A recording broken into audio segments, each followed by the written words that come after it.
주택 공시가격이 발표가 되었는데요. 공시가격이 지난해보다 굉장히 높아서 공시가격 상승이 우리 부동산 시장에 미치는 영향, 또 그리고 6월부터 이제 강화되는 양도세에 대한 대응 절세 전략에 관해서 말씀을 드리겠습니다. 부산 집값 상승을 주도했던 해운대구나 수영구, 동래구, 이른바 해수동이라 그러죠. 이 지역들의 공시가격이 큰 폭으로 오른 것으로 나타났는데요. 부산 전체 이 주택 공시가격 상승률은 지난해에 비해서 19% 정도가 이렇게 상승했다 그럽니다.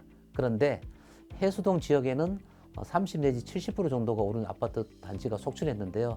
특히 이제 재건축이 추진되는 수영구 고가 아파트와 동래구, 금정구의 인기 아파트 공시가격은 1년 만에 60% 이상, 또 많게는 80%까지 이렇게 공시가격이 올랐습니다. 공시가격이 이렇게 크게 상승하는 바람에 보유세나 양도소득세, 이런 세금 관련된 이야기들이 굉장히 우리 관심이 많을 건데요. 주택 가격 안정을 위한 세금의 규제는 다양한데요.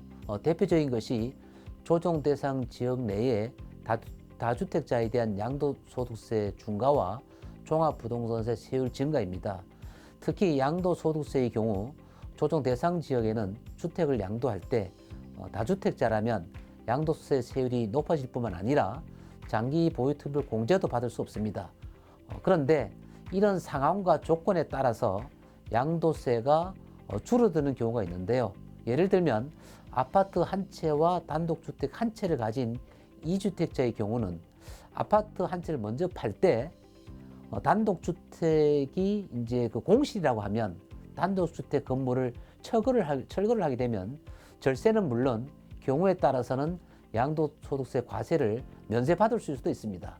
반대로 주택을 처분하는 경우도 건물 등을 철거를 해서 팔게 되면 주택을 판 것이 아니라 토지를 판 것이 되기 때문에 양도소득세 중과되지 않죠. 그래서 양도소득세율을 적용받을 때 이제 일반 세율을 적용받게 되고, 특히나 이제 장기 보유 특별 공제 대상이 된다라고 치면 연 2%에 해서 최대 30%까지 장기 특별 공제까지 받을 수 있기 때문에 주택을 헐게 되면 헐어서 먼저 팔아도 되고, 또는 주택을 멸실하게 되면 아파트를 팔게 되면 아파트 부분은 면세이거나 양도소득세를 크게 절세하는 효과가 있을 것입니다.